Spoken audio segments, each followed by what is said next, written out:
Hi, നിങ്ങൾക്ക് ഞാനിന്ന് പരിചയപ്പെടുന്നത് ഹെയർ സ്റ്റൈൽ ചെയ്യുന്ന അല്ലെങ്കിൽ മേക്കപ്പ് ചെയ്യുന്നതിനൊപ്പം ഹെയർ സ്റ്റൈൽ ചെയ്യുന്ന ആളുകൾക്ക് വളരെ ഉപകാരപ്പെടുന്ന ഒരു പ്രൊഡക്റ്റാണ്.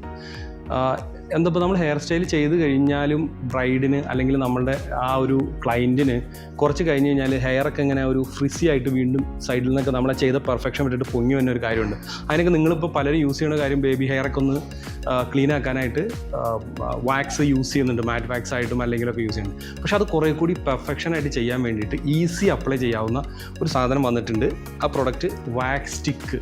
നിങ്ങൾ പലർക്കും ചിലപ്പോൾ ഇപ്പോൾ കണ്ടിട്ടുണ്ടാകും, പക്ഷേ ഇത് എന്തിനാണെന്ന് പലർക്കും മനസ്സിലായിട്ടില്ല എന്ന് എനിക്ക് തോന്നുന്നു. അപ്പോൾ ഈ കാണുന്ന ഈ പ്രൊഡക്റ്റ് നമുക്ക് ഇതിങ്ങനെ പമ്പ് ചെയ്ത് കഴിഞ്ഞാൽ ഇത് മുകളിലേക്ക് കയറി വരും. അപ്പോൾ നമ്മൾ സ്റ്റൈൽ ചെയ്ത് കഴിയുന്ന സമയത്ത് ക്ലയൻറ്റിന് വേണമെങ്കിൽ നമുക്കിത് കയ്യിൽ കൊടുത്തുവിടാം. വലിയ എമൗണ്ടൊന്നും വരുന്നതല്ല. അപ്പോൾ എന്താണെന്ന് വെച്ച് കഴിഞ്ഞാൽ നിങ്ങളുടെ ബ്രൈഡിനെ ഒരുക്കിയതിന് ശേഷം നിങ്ങൾക്ക് ആ ബേബി ഹെയറൊക്കെ ഈ വാക്സിൻ്റെ ഇത് വെച്ചിട്ട് ജസ്റ്റ് ഇങ്ങനെ വരച്ച് കൊടുത്താൽ മതി, കറക്റ്റായിട്ടിരിക്കും. ഇനി അതിന് ശേഷവും ബ്രൈഡ് ചിലപ്പോൾ ഈവനിങ് വരെ ഫംഗ്ഷനൊക്കെ ഉണ്ടാവും. ആ സമയത്തും അവരുടെ ബ്രൈഡ്, നിങ്ങളുടെ ബ്രൈഡ്, അവർ കറക്റ്റായിട്ട് ഇരിക്കാനായിട്ട് ആര് കണ്ടാലും അത് ഇന്ന ആൾ ചെയ്തതെന്ന് പറയാനായിട്ട് ആ ഹെയർ സ്റ്റൈൽ വളരെ സഹായിക്കും. അപ്പോൾ ആ ഹെയർ സ്റ്റൈൽ നന്നായിട്ടിരിക്കാൻ വേണ്ടിയിട്ട് നിങ്ങൾക്ക് അപ്ലൈ ചെയ്യാവുന്ന ഏറ്റവും നല്ല ഈസി യൂസ് ചെയ്യാവുന്ന ഒരു പ്രൊഡക്റ്റാണ് വാക്സ് സ്റ്റിക്ക്. ഇത് നിങ്ങൾക്ക് ഞാൻ എപ്പോഴും പറയാറുള്ള പോലെ നമ്മുടെ കൊച്ചി മെക്കേഡമിഡാസിൽ വന്നു കഴിഞ്ഞാൽ ലഭ്യമാണ്. അതേപോലെ തന്നെ നമ്മുടെ ട്രിവാൻഡ്രത്തും കാലിക്കറ്റും ഈ പ്രൊഡക്റ്റ് അവൈലബിളാണ്. അപ്പോൾ വേഗം വന്നോളൂ.